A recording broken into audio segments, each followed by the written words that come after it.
Pandemia, em 5 frases.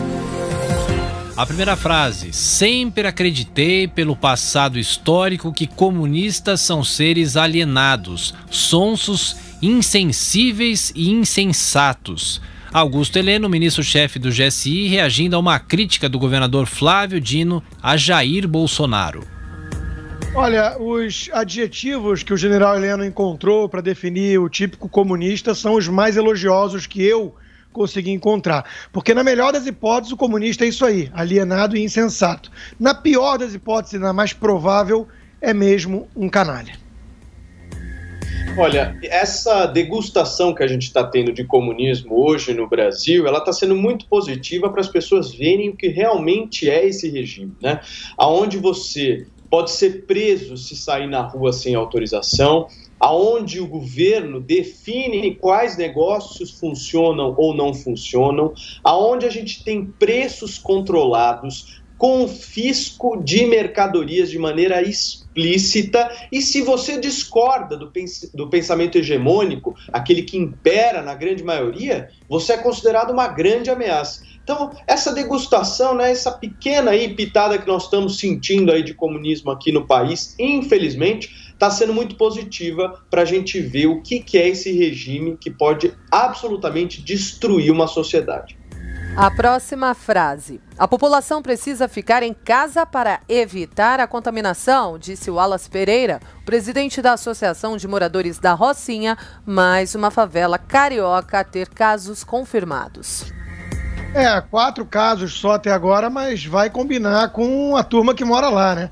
É muito mais fácil falar isso, né? E principalmente a classe média alta, que tem estabilidade de emprego, que mora em apartamentos grandes, do que, de fato, fazer quando se mora em barracos confinados com várias pessoas e que precisa trabalhar de dia para comer à noite, né? Então é óbvio que todo mundo entende as vantagens de um isolamento social numa hora dessas para achatar a curva de contágio de um vírus, de uma pandemia, mas é preciso ter algum tipo de equilíbrio quando se adapta à realidade dos brasileiros. Mais uma frase: a próxima semana será o nosso momento semelhante a Pearl Harbor. Será como se fosse o nosso 11 de setembro. Frase de Jerome Adams, diretor do Serviço de Saúde Pública dos Estados Unidos.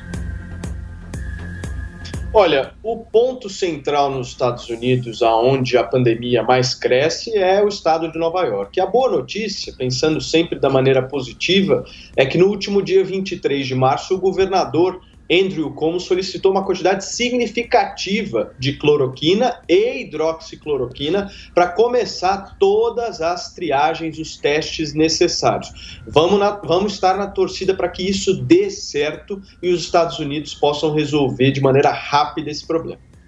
Não estamos em condições de suavizar as medidas de confinamento, disse Giuseppe Conte, primeiro-ministro italiano, no dia em que a Itália registrou o menor número de mortes em 2 semanas.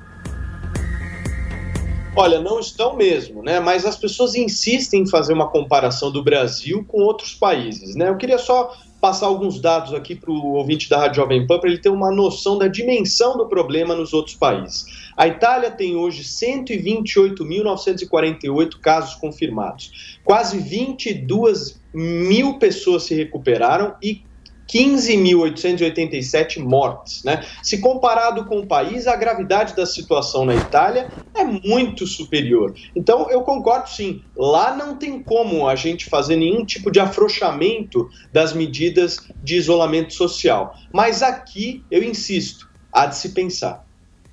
Muitas pessoas estão descobrindo que o isolamento oferece uma oportunidade de desacelerar, pausar e refletir. Frase da rainha Elizabeth II.